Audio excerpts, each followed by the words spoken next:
കർത്താവ് നിങ്ങളോടുകൂടെ, അങ്ങേ ആത്മാവോടും കൂടെ. ലൂക്കായുടെ വിശുദ്ധ സുവിശേഷത്തിൽ നിന്നുള്ള വായന. കർത്താവേ, അങ്ങേക്ക് മഹത്വം. അധ്യായം 20, 27 മുതൽ 40 വരെയുള്ള തിരുവചനങ്ങൾ. അക്കാലത്ത് ഉദ്ധാനം നിഷേധിക്കുന്ന സദുക്കായരിൽ ചിലർ യേശുവിനെ സമീപിച്ച് ചോദിച്ചു, ഗുരു, ഒരാളുടെ വിവാഹിതനായ സഹോദരൻ സന്താനമില്ലാതെ മരിച്ചാൽ അവൻ ആ സഹോദരൻ്റെ വിധവയെ സ്വീകരിച്ച് അവന് വേണ്ടി സന്താനത്തെ ഉൽപ്പാദിപ്പിക്കണമെന്ന് മോശ കൽപ്പിച്ചിട്ടുണ്ട്. ഒരിടത്ത് 7 സഹോദരന്മാരുണ്ടായിരുന്നു. ഒന്നാമൻ ഒരുവളെ വിവാഹം ചെയ്തു, അവൻ സന്താനമില്ലാതെ മരിച്ചു. അനന്തരം രണ്ടാമനും പിന്നെ മൂന്നാമനും അവളെ ഭാര്യയായി സ്വീകരിച്ചു. അങ്ങനെ 7 പേരും സന്താനമില്ലാതെ മരിച്ചു. അവസാനം ആ സ്ത്രീയും മരിച്ചു. ഉദ്ധാനത്തിൽ അവൾ അവരിൽ ആരുടെ ഭാര്യയായിരിക്കും? അവൾ 7 പേരുടെയും ഭാര്യയായിരുന്നല്ലോ. യേശു അവരോട് പറഞ്ഞു, ഈ യുഗത്തിൻ്റെ സന്താനങ്ങൾ വിവാഹം ചെയ്യുകയും ചെയ്തു കൊടുക്കുകയും ചെയ്യുന്നു. എന്നാൽ വരാനിരിക്കുന്ന യുഗത്തെ പ്രാപിക്കുന്നതിനും മരിച്ചവരിൽ നിന്നും ഉയർക്കുന്നതിനും യോഗ്യരായവർ വിവാഹം ചെയ്യുകയോ ചെയ്തു കൊടുക്കുകയോ ഇല്ല. ഉദ്ധാനത്തിൻ്റെ മക്കൾ എന്ന നിലയിൽ അവർ ദൈവദൂതന്മാർക്ക് തുല്യരും ദൈവ മക്കളുമാണ്. ആകയാൽ അവർക്ക് ഇനിയും മരിക്കാൻ സാധിക്കുകയില്ല. മോശ പോലും ഉൾപ്പടർപ്പിങ്കൽ വച്ച് കർത്താവിനെ അബ്രാഹത്തിൻ്റെ ദൈവമെന്നും ഇസഹാക്കിൻ്റെ ദൈവമെന്നും യാക്കോബിൻ്റെ ദൈവമെന്നും വിളിച്ചുകൊണ്ട് മരിച്ചവർ ഉയർക്കുമെന്ന് കാണിച്ചു തന്നിട്ടുണ്ട്. അവിടെ നിന്ന് മരിച്ചവരുടെയല്ല, ജീവിക്കുന്നവരുടെ ദൈവമാണ്. അവിടത്തേക്ക് എല്ലാവരും ജീവിക്കുന്നവർ തന്നെ. നിയമജ്ഞരിൽ ചിലർ, ഗുരു, നീ ശരിയായി സംസാരിക്കുന്നു എന്ന് പറഞ്ഞു. അവരോട് എന്തെങ്കിലും ചോദിക്കാൻ പിന്നീട് അവർ മുതിർന്നില്ല. കർത്താവിൻ്റെ സുവിശേഷം. ക്രിസ്തുവേ, അങ്ങേക്ക് സ്തുതി.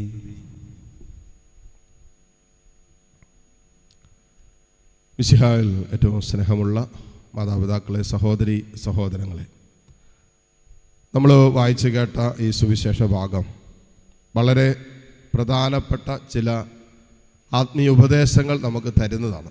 അതിനകത്ത് സദുക്കായർ, ഉദ്ധാനത്തിൽ വിശ്വാസമില്ലാത്തവർ വന്ന് ഒരുപക്ഷെ ഈശോയെ പരീക്ഷിക്കാൻ വേണ്ടി അവനിൽ നിന്നും ഈ ഒരു വിഷയത്തിൽ എന്തൊരു ഉത്തരം കിട്ടും എന്ന് പ്രതീക്ഷിച്ചുകൊണ്ട് വന്നതാകാം.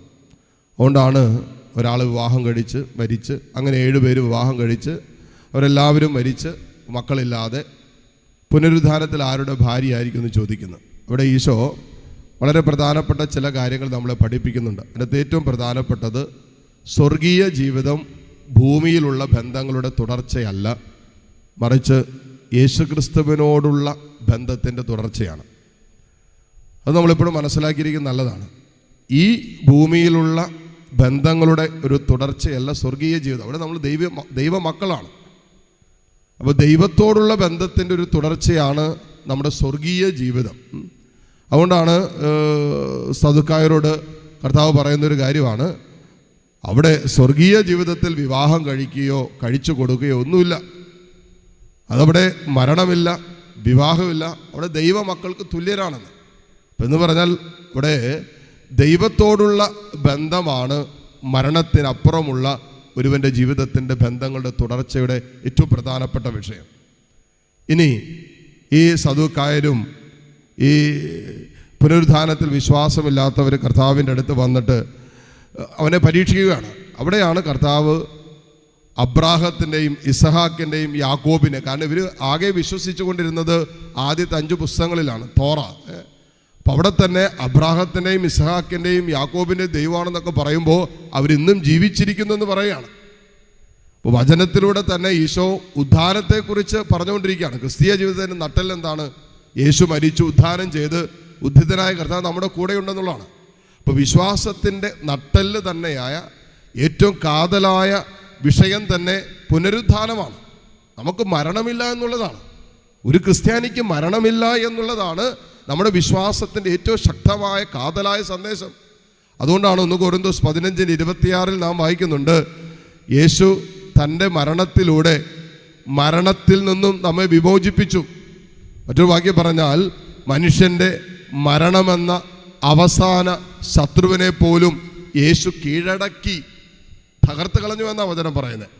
അപ്പോൾ യേശുക്രിസ്തുവിൻ്റെ മരണവും അവൻ്റെ പുനരുത്ഥാനവും നമുക്ക് വാഗ്ദാനം ചെയ്യുന്നത് നമ്മുടെ മരണം അതവിടെ അവസാനിക്കുന്നതല്ല, മറിച്ച് ഒരു പുനരുത്ഥാന ജീവിതമുണ്ടെന്നുള്ള ക്രിസ്തീയ ജീവിതത്തിൻ്റെ കാതലായ സന്ദേശമാണ്. അതൊന്ന് സുവിശേഷത്തിൽ ഇങ്ങനെ നിറഞ്ഞു നിൽക്കുന്ന ഒരു സന്ദേശമാണ്. അപ്പം ഇതേക്കുറിച്ച് പറഞ്ഞു കൊടുത്തപ്പോൾ പിന്നെ അവർക്കൊന്നും പറയാൻ പറ്റണില്ല, അവർക്ക് എതിർക്കാൻ പറ്റണില്ല.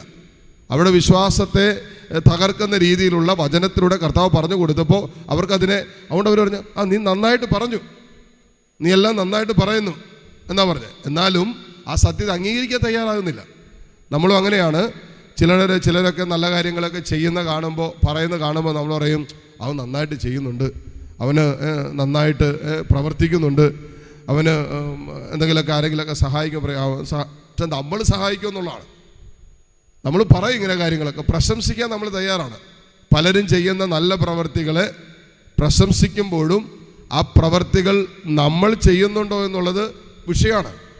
ഇവര് ഈശോയെ പ്രശംസിച്ചു, കുഴപ്പമില്ല, നീ നന്നായിട്ടൊക്കെ പറഞ്ഞിട്ടുണ്ട് കേട്ടോ. പക്ഷേ കർത്താവ് പറഞ്ഞ കാര്യങ്ങൾ വിശ്വസിക്കാനോ അത് ജീവിതത്തിൽ ഏറ്റെടുത്ത് ജീവിതത്തെ ആ വിശ്വാസത്തെ പ്രതി മാറ്റാനോ, ഉദ്ധാനം ചെയ്ത ക്രിസ്തുവിലുള്ള വിശ്വാസത്തെ അംഗീകരിച്ചുകൊണ്ട് ആ പുനരുത്ഥാനത്തിലുള്ള വിശ്വാസ ജീവിതം നയിക്കാനൊന്നും അവർ തയ്യാറായൊന്നുമില്ല. അവർ കൈയടിച്ചിട്ട് പോയെന്നേ ഉള്ളൂ. നമ്മൾ പലപ്പോഴും അങ്ങനെ ചില കാര്യങ്ങളൊക്കെ കാണുമ്പോൾ അല്ലേ, കർത്താവിനോടുള്ള ബന്ധത്തിൽ പോലും ഈശോയോടുള്ള സ്നേഹത്തിൽ പോലും അങ്ങനെയൊക്കെ തന്നെയാണ്. നമ്മൾ ദൈവസ്നേഹത്തെ ഒത്തിരി മഹത്വപ്പെടുത്തും. അയ്യോ, ഈശോ എന്നെ ഇങ്ങനെ സ്നേഹിച്ചു, ഈശോ എന്നെ അവസാനത്തുള്ള രക്തം നൽകി സ്നേഹിച്ചു, കുരിശിൽ മരിച്ചുകൊണ്ട് എനിക്ക് വേണ്ടി പാടുപീടകൾ സഹിച്ചുകൊണ്ട് ഈശോ എന്നെ സ്നേഹിച്ചു.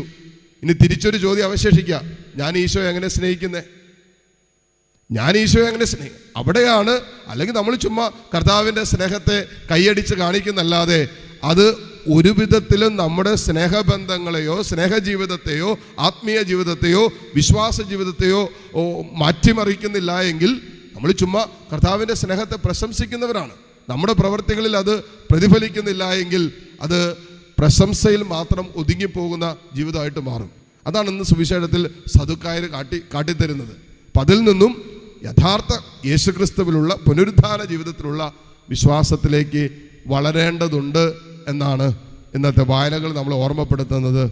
നമ്മുടെ മരണത്തോടു കൂടി ഒന്നും അവസാനിക്കുന്നില്ല. ഉദ്ധാന ജീവിതത്തിലേക്കുള്ള യേശുക്രിസ്തുവുമായിട്ടുള്ള ഈ ലോക ജീവിതത്തിലെ ബന്ധങ്ങളെല്ലാം മുറിയുമ്പോഴും ഈശോയോടുള്ള നിത്യമായൊരു ബന്ധത്തിലേക്കാണ് ഒരു ആത്മീയ മനുഷ്യൻ പ്രവേശിക്കുന്നത്. ഈ ആലോചന ഹൃദയത്തിൽ സൂക്ഷിച്ചുകൊണ്ട് മാനുഷികമായ ബന്ധങ്ങൾക്കുപരിയായി ഈ ലോക ജീവിതത്തിൽ തന്നെ ഈശോയുടെ ഒരു ബന്ധം, നിത്യമായി പുലർത്തേണ്ട ഒരു ബന്ധം സ്ഥാപിക്കാൻ പരിശുദ്ധാത്മാവ് നമ്മെ സഹായിക്കട്ടെ. അതിനുള്ള കൃപയ്ക്കായി ഈ ബലിയിലൂടെ പ്രാർത്ഥിക്കുകയും ചെയ്യാം. ആമേൻ.